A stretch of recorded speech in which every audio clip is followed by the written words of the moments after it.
Today's topic is a soul search. All of us, all of us are searching for something. I think I found what I was searching for. I remember at the age of 17, 18, when I went to university, we used to spend days, hours in our coffee shop drinking hot chocolate. It was the 70s then. And we were asking questions like, what is life all about? Is there a God? And I used to have so much faith. So I said, yes, there's a God.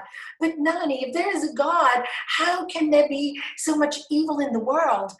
So this troubled me for many years, and I couldn't understand why, if there was a God, this horrible things would happen on earth. So I started searching. But of course, I started searching everywhere else. I started studying philosophy, psychology, fine arts.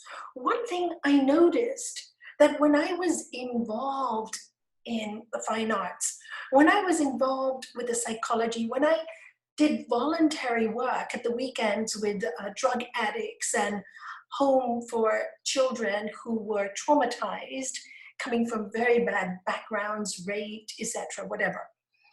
When I was in those places, there was a sense of fulfillment. There was a sense of, okay, this is my soul's journey.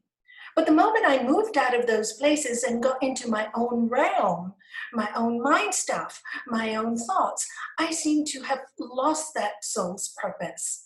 So was service the soul's purpose? Yes, ultimately, yes. But before you get to the point where you realize that, there is much work we must do with ourselves, because service as an escape route is also not the answer. Service coming from a place of great joy and love is the answer. It has to be natural. It can't be, the soul's journey is, if you expect gratitude for what you do, or if you expect something in return, you will always be disappointed. So this was my soul's journey. So the next question was, okay, I believe we were born to be happy, but why am I not happy? So as all of us, we figure if you meet the right person, you get married, you're gonna have happiness ever after, and the soul is so happy. I met the man I loved, I got married, moved to Gibraltar, all life changed for me. So for 15 years, I'm not going to go into the life-changing story. The question, God, why? The victimhood, why me? Why this? Yet I had the best husband I could ever ask for. I had amazing children. They were young. I just didn't like where I was, in the sense of I didn't like the job I was doing, and I felt I had to do it to support my kids. And so there was this chatter. But all the time in the background, there was prayer. There was this sound from my childhood. My father, his words, Nalanie, God is everywhere. Dad, can I go to the church and pray? Of course you can. God is everywhere. Remember, God is in your very own heart. But I didn't understand this. And I didn't understand the real meaning of God. So the search went on, reading books on psychology, great books. I've read some great books. And thinking all the time, and yet not being able to be really happy. I mean, I should have been happy. I ran a shop. I had a dance school, which I enjoyed teaching every evening. Why wasn't I happy? What was the soul? I felt there was an inner voice saying, there's more. There's more, Nalanie. There's more. And of course, since that time, and working with many of my patients, people I see, my clients, there is that soul question. There's more. What is more? So when I reached rock bottom on my mental field, that is when my master appeared. And my soul, by recognizing the master. Now, what did I see in this master that opened my heart? I really can't tell you. I spent 1 week with him, and all I can tell you, it was this energy emanating into every single cell in my body, and I just felt at home. I don't know how to explain it. I felt peace and at home. And when he left, I felt there's going to be an emptiness now. But he left me with the tools, and the tools were to purify my mind and to love where I was and to meditate and to not complain. Those were my tools. So I thought, is this how I'm going to find God? I want to know who God is. I want to know the truth. I want to be free, but what do I want to be free from? I thought freedom was being free from everything outside, but I needed to be free from right here. I hadn't realized at that time. And when I sat down and I meditated, and I knew now that I was not my thoughts, but how to get through this mumbo jumbo noise. And the first step in the soul's journey, the very first step, is to know yourself, to know your own mind, to know what thoughts occupy it. So step number one in the soul's journey and finding who I am and is there a God is finding oneself. So with all this mumbo jumbo and all this victimhood, there was no way I could find any peace. So the first step was to change the noise to something beautiful. Take the negative and change it for positive. We all know this in the Yoga Sutras of Sri Patanjali. It is called Praktipaksha Bhavana. And that is replacing the negative with a positive. So this journey went on for a few years, changing the negative to the positive. But still, there was more. Then 6 months later, there was this call, I need a mantra. I don't even know why. My intuition said, I need a mantra, I need a mantra. I just knew I needed something to still my mind. Don't you sometimes feel like that? When your mind's going all over the place and you try to put the positive in, but still doesn't work. It's still, so much stuff there. So this feeling came from deep within. And this is also the soul's search. Sound. Sound has so much power. I didn't know that. But then there was something deep inside my soul talking to me, and I'm glad I listened. I'm so glad I listened. And of course, when you really want something so bad, what happens? You get it. I promise you, all of you, if you ever lose faith and you ever in doubt, don't. Because when you're right down the dumps and you think that nobody hears, there is a prayer so loud when it comes from the depth of your heart and your soul. It is so loud that the universe gets it. It just hears it. It just hears. And of course, the moment I ask for a mantra, my master calls, 1 o'clock in the morning for him and just gives it to me. Write it down, he says. Okay, Nalanie, good night, and there's your mantra.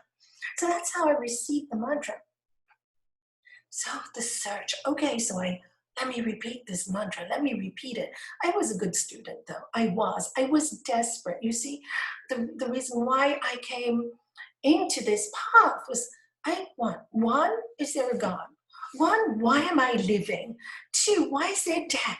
Why is there so much injustice in the world? I can't understand that.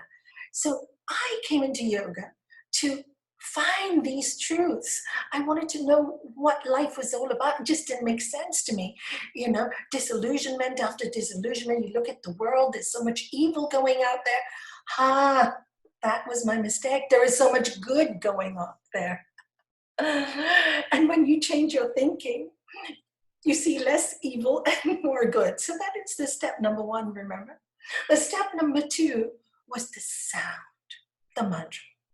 So with this mantra, in my mind all the time, practice it, stirring, practice it walking, practice it working, practice it cooking. What happened eventually?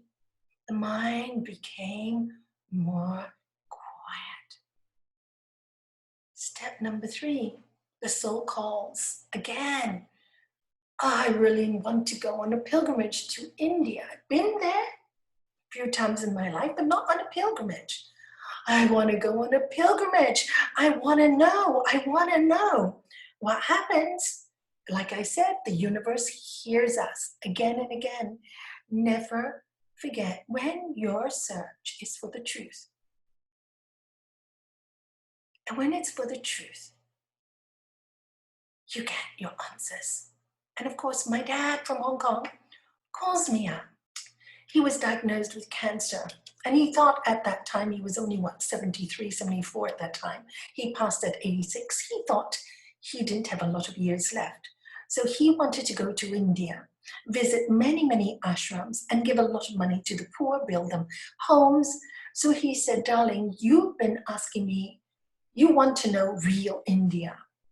So do you want to come with me? Dad, this is a miracle. You don't know. I've been asking for a pilgrimage for so long. And whoa, thank you, Dad. Thank you, Dad. So we went to India. That's the outer pilgrimage.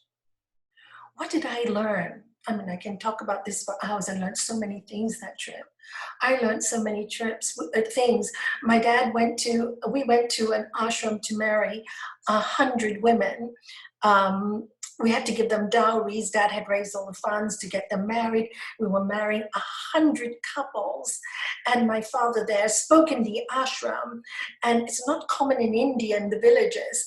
And it was really quite a tacky place, really very dirty. But I was excited about this new experience. And he was telling them, all the males there, you better treat your women right. This old way of thinking is no longer acceptable. You need to treat your women right. And I was so proud of my dad, and all the women were garlanding him. So this outer, again, seeing in surface, there was much joy. Anyway, we had the wedding ceremony, and we were dancing with all these people. And afterwards, I went to see a few of the women that were getting married, and who got married, and I saw them afterwards, and they were crying. And I asked them, why are you crying? And they said to me, we don't know what kind of family we're going into. We don't know how we're going to be treated. If the mother-in-law is not happy with us, they might even burn us and throw us in the streets. Now, can you imagine? I was horrified. So I went to my father later that evening, Dad, are we really doing good? Is this really doing good? What is doing good? Are we putting these women in these hands of people who could hurt them? And his answer to me was this: Nalanie, we can only do what we are given to do. I have been asked to marry these 100 women. If I don't marry them, they'll be thrown in the streets anyway, because they'll be worth nothing. They will be raped and they will be hurt. At least this way, there's a chance that their families might be good. So I went home to the hotel and thought, what's right, what's wrong? I don't know what's right and what's wrong anymore. I don't know, I don't understand, so I pray. And then suddenly, I feel, oh my God, there's no God. There is no God. How can there be a God? And my father had a very learned man with him called Mr. KP. Wonderful, wonderful man. He's in Hong Kong. He was very knowledgeable. For me, a great saint, great human being. So I asked KP, I said, KPG, I'm deeply, deeply troubled. I'm so confused, for I feel there is no God. I am lost. I had my love, my prayers, and now I just feel there's no God. But I still feel an energy and a force, and I don't know what to do with all this information. My soul doesn't know what to do with it. And he said to me, Nalanie, this is part of the soul search.